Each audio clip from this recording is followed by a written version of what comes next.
Hey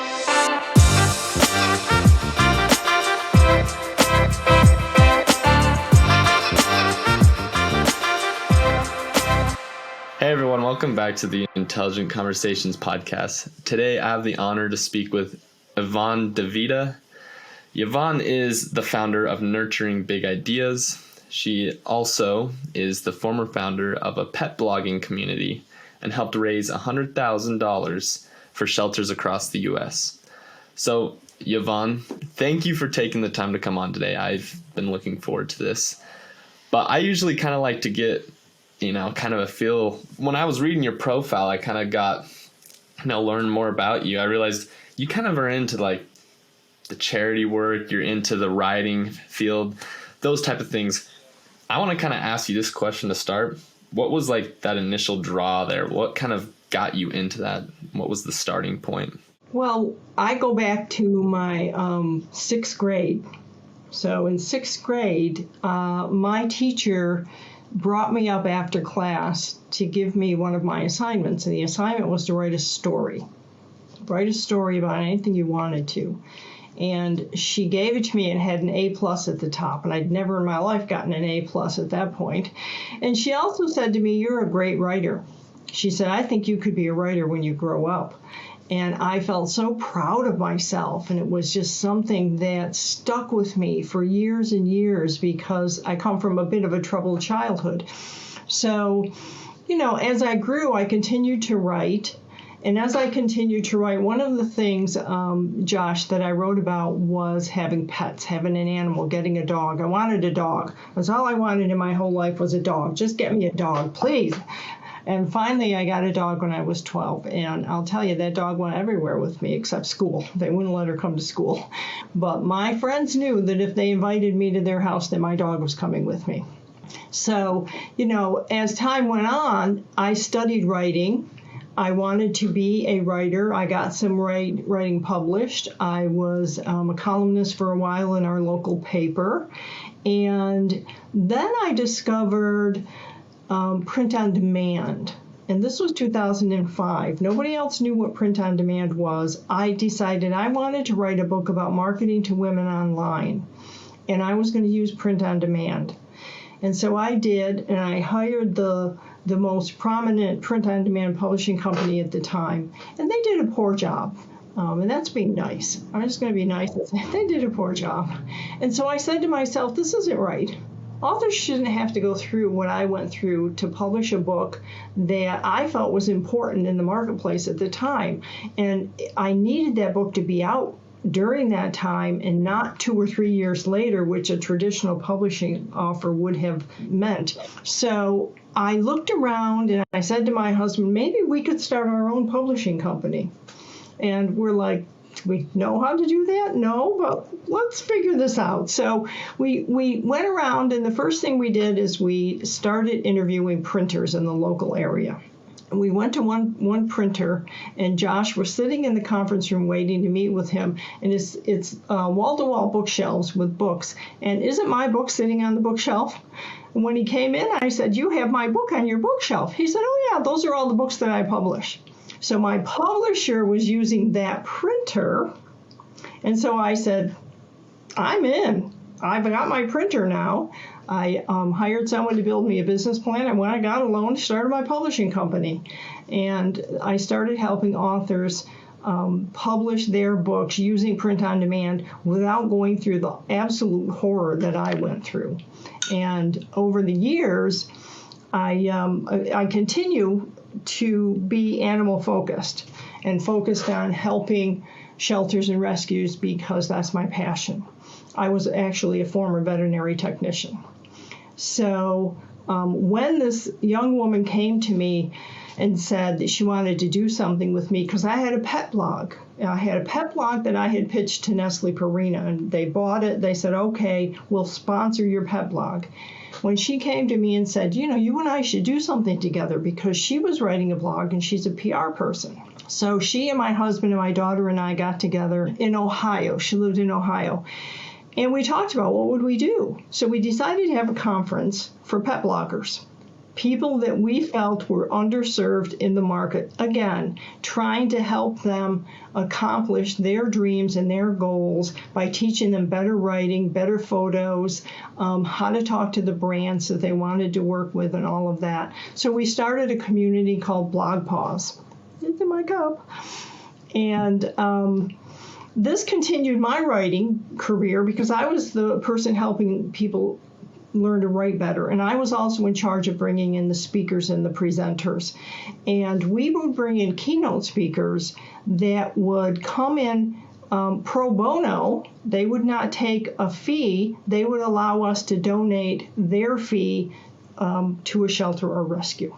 So during that time, we also raised money every year, not when we first started, but after a couple years went by, and we had these conferences where we had up to 500 people coming, and everybody brought their pet.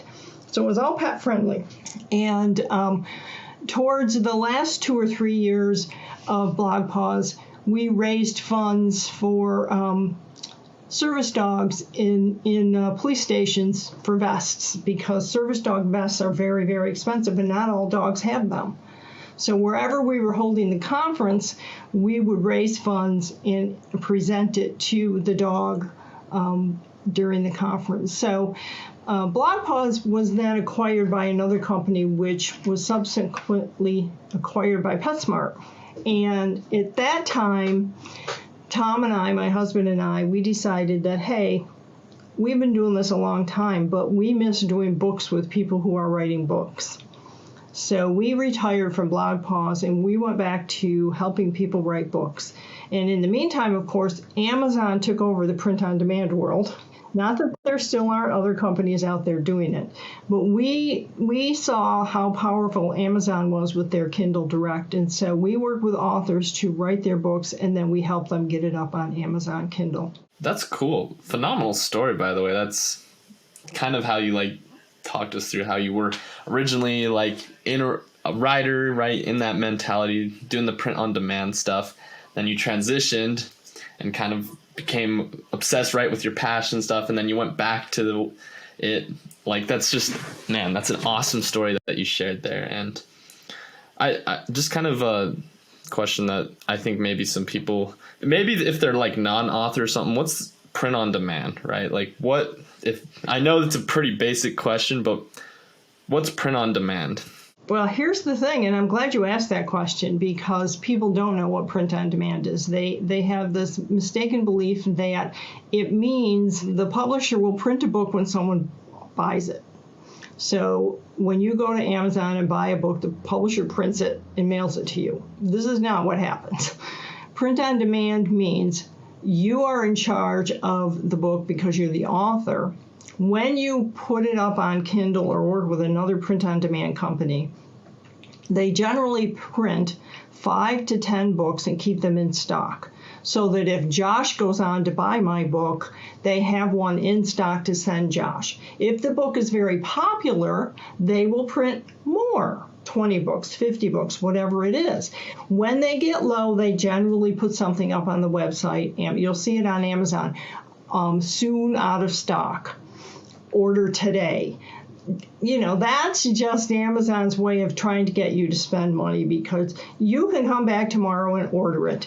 They're going to print more copies of the book to get it to you. So it's not a one-off. It's when the publisher prints the book in small quantities, because in the traditional publishing world, if I was working with Simon & Schuster or one of their imprints, the reality is they print upwards of 3,000 to 5,000 copies of the book and send them out to all the bookstores. So that's not print on demand.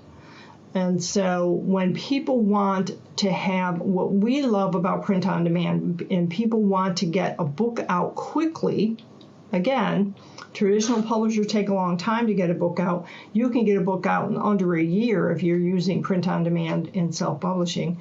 People want to get that message out. They want to get that book ready, printed, and available to the public, because that book Generally, if you're working with business people, which is what I do, that book is designed as a tool for their business. They want it to help them get better speaking engagements. They want to have it available. So using print on demand, it's available for anyone who wants to buy it. The author can buy author copies at a very reduced rate. So the cost of an author copy is the cost of printing and shipping.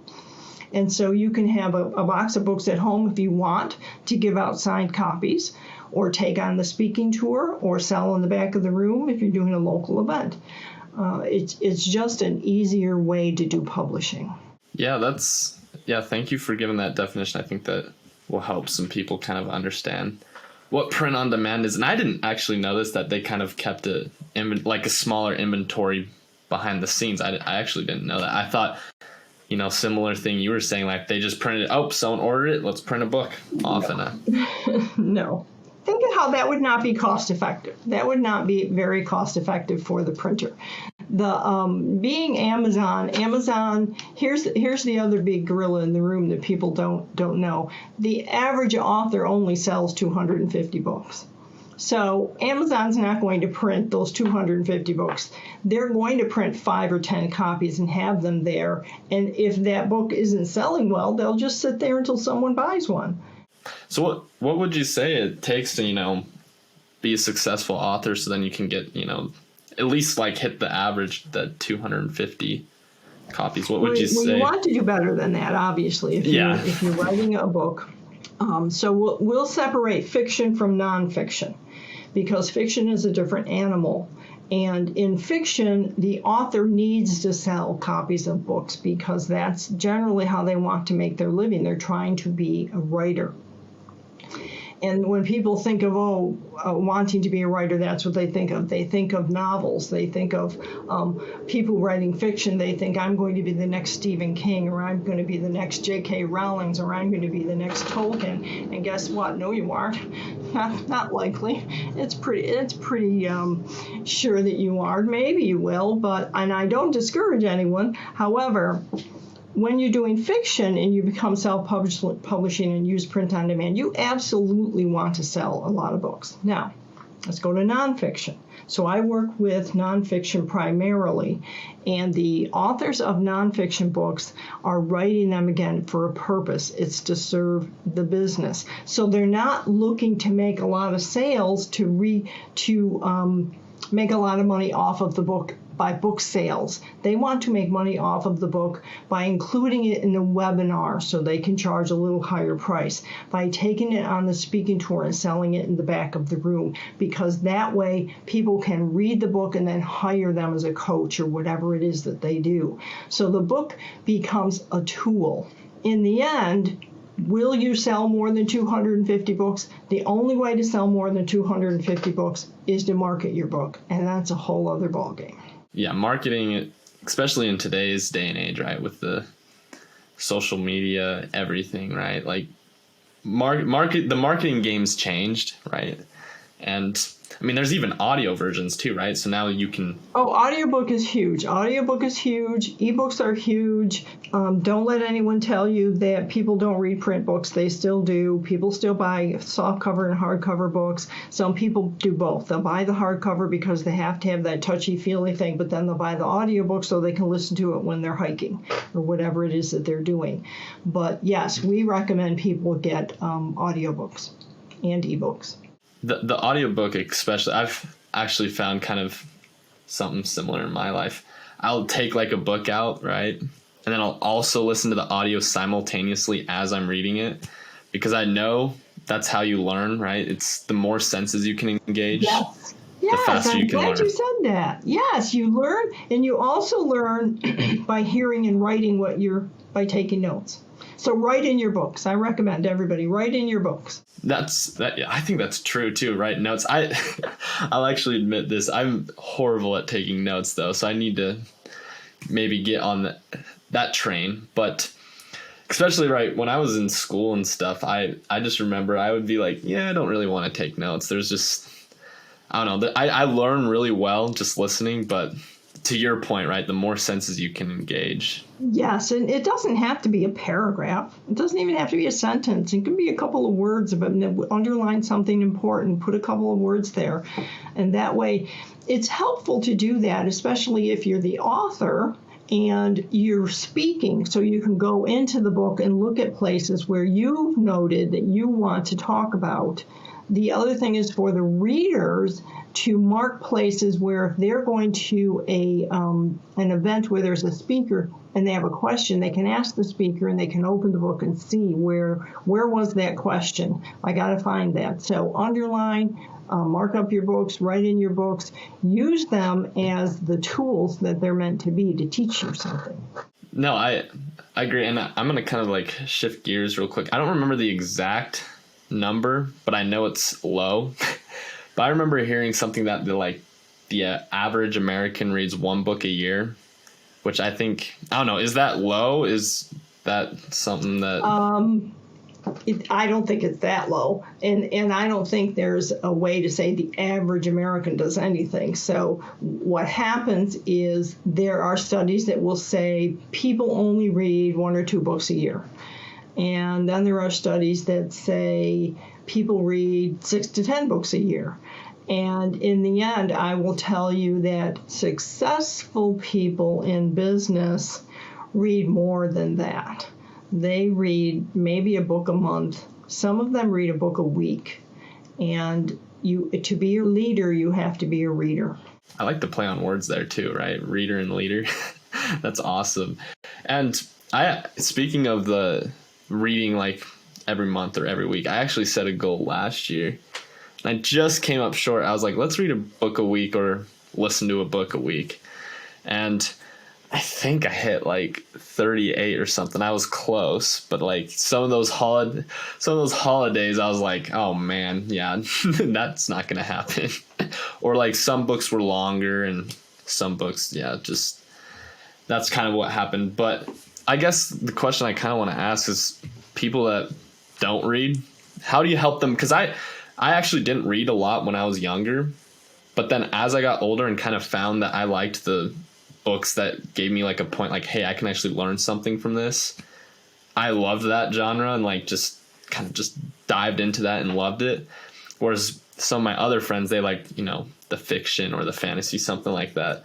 How do you kind of help someone find what they like? And so then because I think reading regardless is just beneficial. Yes, and I know people who don't read fiction at all, and I know people who, like myself, read both. And the people who don't read fiction will read business books, again, to learn something and help them in their business. So generally speaking, if I meet especially business people, entrepreneurs who say, I don't have time to read, the reality is you're reading every day. So every time you go on LinkedIn, you're reading. And so all of those posts, and people are posting very long form content on LinkedIn. So when you're reading 3 or 4 of those posts, generally based on a topic that is important to you, that's the equivalent of reading a book. Now, if you want it all in one place where you could take notes, you can go buy a book. So when people say they don't read, I say, I just flat out don't believe you. Of course you read. The internet has really made reading something that people do every day, whether they think of it or not. And so when I work with authors, I ask my authors to pull content out of their book and post it on LinkedIn and post it on Facebook and the different platforms, whichever ones that they choose to work on, and not be afraid that they're giving away content, that nobody will buy the book because I posted it. You could post the entire book on LinkedIn and people would still buy it. 100%. That, especially, I like that you mentioned the social media side of things. I've actually never thought of it like LinkedIn being used that way too, right? Like, listen, if you want to write your book on LinkedIn, you can. Just write a long form post every week for about 10 weeks, and you've probably got about 5 chapters, and then call me and we'll work on it and get the other 5 chapters. There you go, right?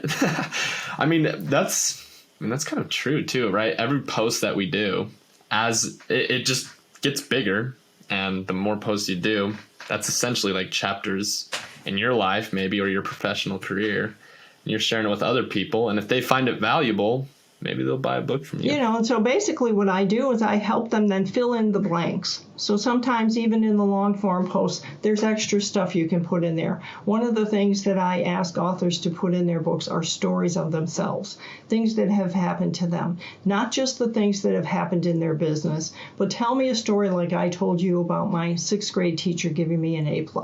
Let's get some of those stories in there, because you have to make yourself approachable. You have to make the reader feel engaged in the book and in the story that you're telling, and they're not going to do it if it's a PowerPoint or just a flat out listed bulleted list of things. They want to know, why are you writing this? Why did you build this business? Like you asked me in the beginning, what's the backstory? So I work with my authors to make sure that there are stories in the book that are relative to the content, to the message, but also engaging to the reader. No, you're right. I think especially when you bring in personal stories, right? It almost, you hear that all the time, right? Everyone asks the question like, oh, how do I become TikTok famous or LinkedIn famous or whatever, right? Social media famous. But oftentimes, right, it's making yourself vulnerable and saying, this is something that's happening in my life, right? And saying, here's a story. This is how I worked through it. And this is how I plan on going and where I think things are going to go. And just being just your true self and sharing your thoughts and your, like, what you believe type of thing. That's it. It's being vulnerable, and the key is to bring the reader into the story and make them feel like they're right there with you. And that's a little harder for nonfiction authors. It's something that fiction authors learn when they study creative writing, because it's the show don't tell principle. So don't tell me the story, show me what happened. Make me feel like I'm there in the story with you. And it's a harder concept for people writing business books. As you mentioned that, it kind of brings me to my favorite. I like to read, kind of, as you mentioned, business books, and that's just something I like to do. Like I said, I like something that serves me a purpose type of thing. But one of my favorites is actually Shoe Dog. I don't know if you're familiar with that, by Phil Knight. And he takes that approach. It's actually a story format, and he just talks about, I went and traveled the world. That's how I got the idea for, I went and stopped in Japan. That's how I got the idea for one of the, I wanted to make track shoes or something like that. And bam, now you have Nike, right? One of the biggest companies in the world, I think I'm actually wearing that today. One of my favorite books, this is a little off topic, but what's your favorite book, just off the top of your head? I don't have a favorite book. I have, behind this monitor, I have a bookshelf full of books, and they're written by women, most of them, because women are underrepresented in the world of writing and publishing. And one of my favorite books, I'll tell you a couple. One is called Fierce Conversations by Susan Collins. She talks about how women can learn to talk and act in a business setting without being accused of being too bossy. And it's a very good book for beginning entrepreneurs to learn, because you have to go out in the world and talk to people all the time, and especially when you're talking to clients. And sometimes the clients are not, or the people you're networking with, they're not, they're a little less than politically correct, and you have to learn how to deal with that and how to handle it, and then be able to promote yourself, again, without being bossy. So I really love her book. Then another book I have is called Strong is the New Pretty. And it's a picture book of young girls and the sports that they do and the things that they do and the things that young girls are out doing today that 100 years ago you would not have thought them doing, like playing baseball, doing that kind of thing. So I really like that, because I really am not focused, because the funny thing is I was focused on women only. That was my goal, to get more women to write books. And lo and behold, men started coming to me and saying, why won't you work with me? And I'm like, okay, I'll work with you too. So I have more men clients than women clients at the moment. And they're doing really great things. They're really great authors. But in the end, women are underrepresented. So I'm always following on LinkedIn people who are talking about women's rights and the things women are doing and supporting that, while I'm also supporting all of the writing stuff on LinkedIn and talking about writing. So it's kind of one of the things that at Blog Pause, when we were running the influencer community, like 80% of the bloggers were women. That's interesting. I have a question as I'm, listening to you talk, and that is how would you encourage maybe women to write? What would be the best way you would say to encourage that? Well, what I do is I generally say that because we're in an economy right now, and we're in a place in the United States where two things are happening. Some young women just out of college, or they've worked for a few years, they're thinking to themselves, I don't want to be stuck in this 9-to-5 thing. I want to do something innovative. So they're looking at becoming entrepreneurs. Then you have women who are 50 and above who have retired from a job that they might have been in for 20 years or more, but they don't want to just sit home and knit booties. So they think, I have a hobby that maybe I could turn into a business. So I tell women who have businesses that it's your duty to write a book, so these young girls and these women who are trying to start businesses and become entrepreneurs can look to you for the advice they need, because a woman starting a business is entirely different than a man. So these women will read the usual books written by men, and there are many of them out there, but they're actually looking for books written by women because they want to feel the connection. They want to be able to say, well, she understands me because she's been through this, this, and this, which is not the same as reading a book that a man has written. The things men go through are different than the things women go through. No, I agree there. I was actually going to ask that too. I was like, so how is it different? But I agree. I think, right, men and women, we think different too, right? So, I mean, sure, right, you're going to experience the same sort of thing, issues, but how it's dealt with, that's where you need the two perspectives. And it's not that it's good or bad. It's not that it's right or wrong. It's just different. It's just that the mindset is different. And the one thing I do is I would love to see more women and men writing books together, so that you have that power partnership that can help everybody. Now, that's an interesting idea. I don't even think, maybe I need to get more into that world, but I don't even think, I mean, I'm sure there is, but is there a book? Yeah, you kind of know where I was heading with that. Is there a book that... So my husband and I both wrote this book. This is our book. This is the How to Write a Book. Okay? There you go. And we wrote it together. We wrote it together because he had things to talk about in the book that I didn't, and I had things to talk about that he didn't. And there are other husband and wife teams that have written books, and there are even some partnerships. So men and women who go into partnership in business and they write a book. And so I think, we need more women, and we need to see more men and women who are able to collaborate on a book and share the kinds of things that they not only have experienced, but that they've learned. Because again, back to the way people learn, each person learns differently, whether it's from hearing or just seeing or taking notes or whatever it is. And sometimes you listen harder if the person you're listening to is the same gender as you. And sometimes you don't. But when you get these partnerships or collaborations, then you're covering all the bases.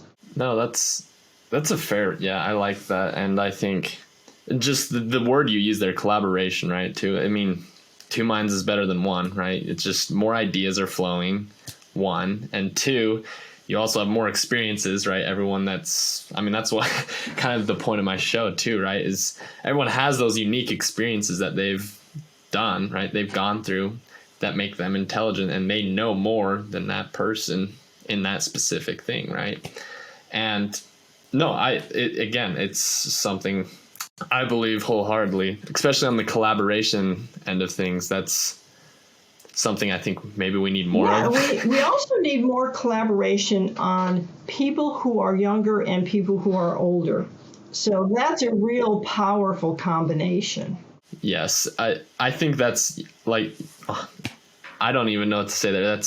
I 100% agree there. I think oftentimes we kind of butt heads, right? Like, oh, you guys aren't working that hard. And then the other generations like, you don't get it. We're dealing with this and this and this. And it's just, you keep butting heads, right? But in reality, right, this generation has some things that you can benefit from, and then you can teach this generation. Yes. Like, everyone has something to learn. I have learned so much from the young people that I've worked with or collaborated with, not so much on books or anything, but whether it was in networking events. We one time in Colorado, Tom and I lived in Colorado for 10 years, and we worked with a couple of women who were in their early 30s. And we created a workshop for small business owners to teach them how to bring more play and creativity into the workplace. And these were young women who were dancers and musicians, and we provided the content, and we talked about what to do with all of it. And we had a day-long workshop that was phenomenal, and everyone loved it. It was a big success, but we just could never get back and do another one. But the one we did was really great.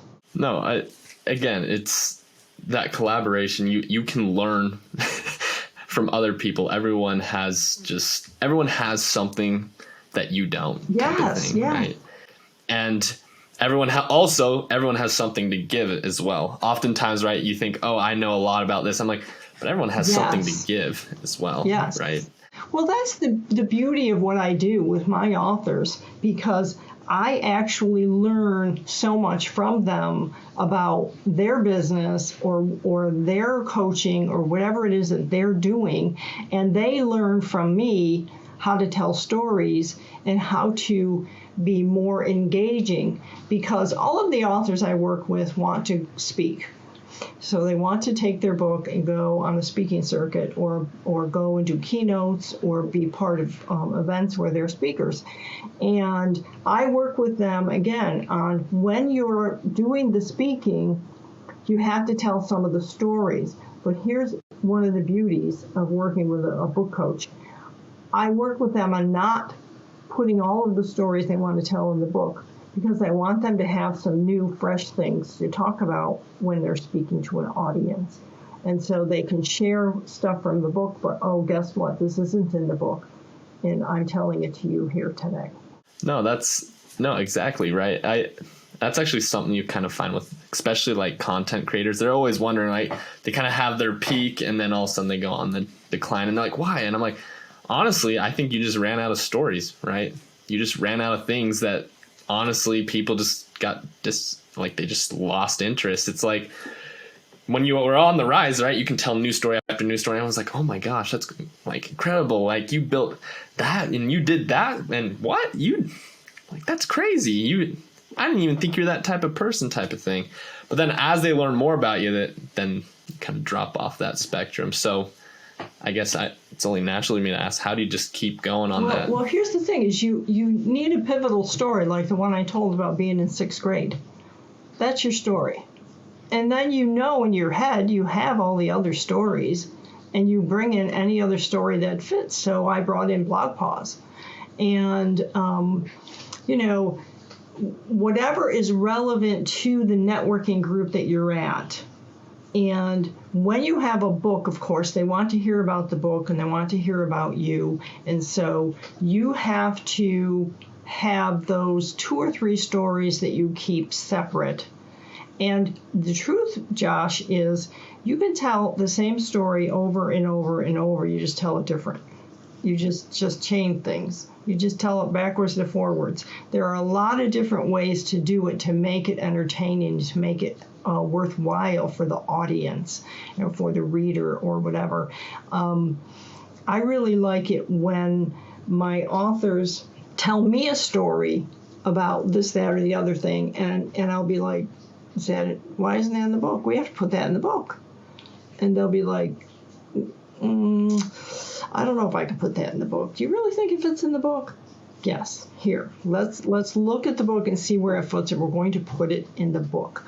Or if we're not going to put it in the book, then let's write it so that you have it, not just, because a speaker on the speaking circuit, even though they know the story, they really need to have it written down. They really need to read it over. They really need to practice it. They really need to know the right words in the right order. That's one of the things we work on when you work with me, the right words in the right order. It isn't just this little thing that you talk about to make the audience clap or whatever it is. It's an important part of what you're bringing to the lectern. So you don't need to memorize it. I'm not saying that. I don't want people to have to memorize it, but you need to know how to tell it fluidly and fluently, and not trip over, oh, wait a minute, no, that was, I forgot to put this in there.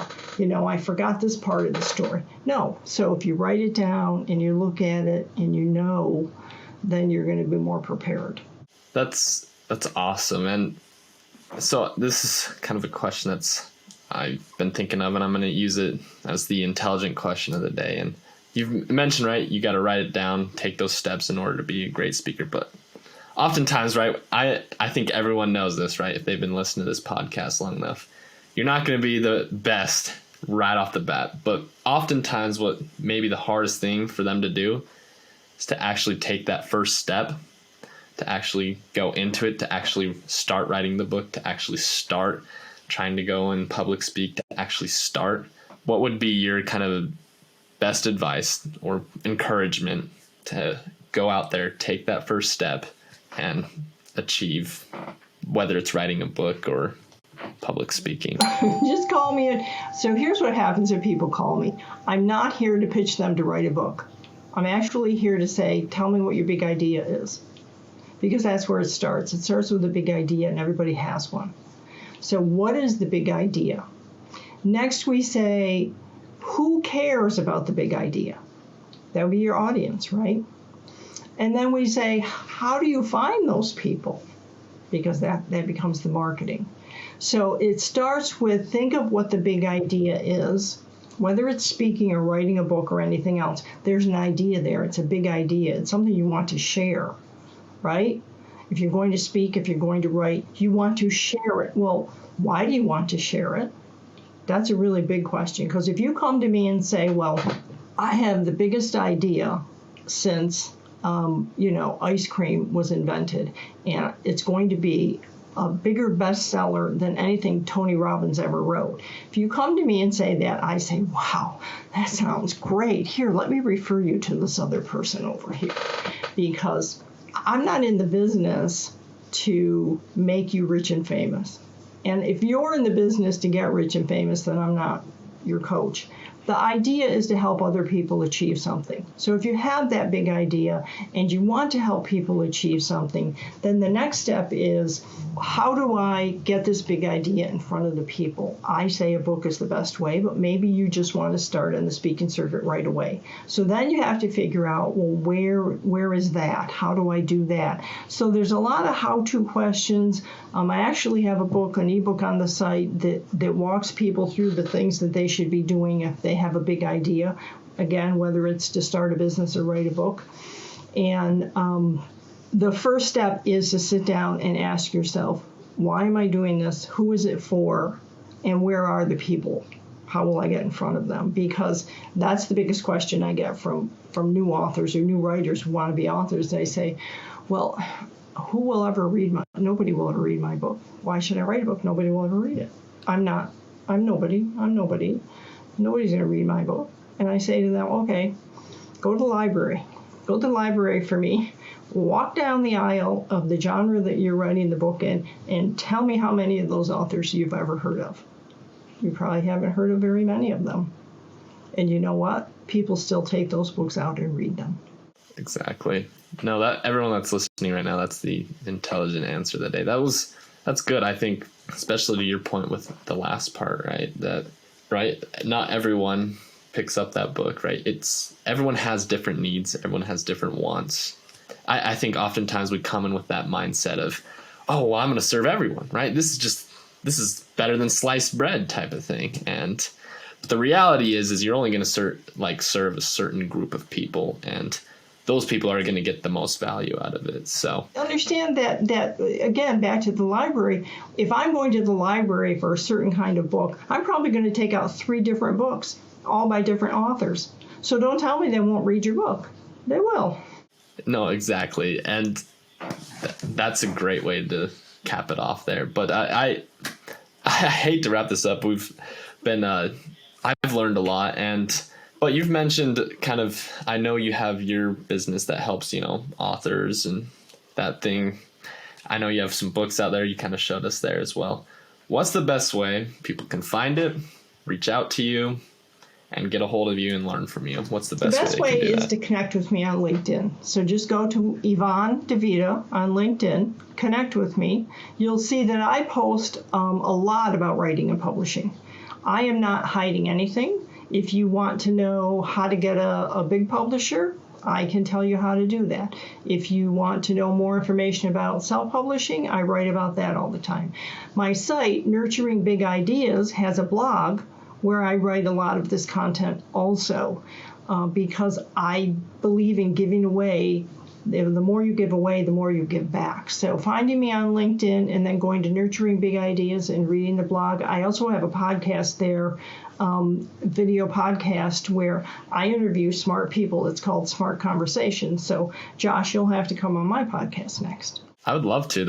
I always love an invitation to come on another podcast. But thank you for taking the time to come on today, Yvonne. It's been a pleasure. Thank you. So everyone, as you can tell, that's Yvonne DiVita. She's a very intelligent person, has great things to say. She gave you the information there. If anything interested you guys today, I would challenge you guys to reach out to her. She dropped the information there. Stay tuned till next week. We got a great guest lined up for you guys. See you guys next week, and let's get after it. Hey everyone, if you liked this episode and would like to hear more, be sure to hit that subscribe or follow button. We release a new episode every Wednesday for you guys to listen to. Thank you guys so much for the support that you give. We could not have done this without you guys.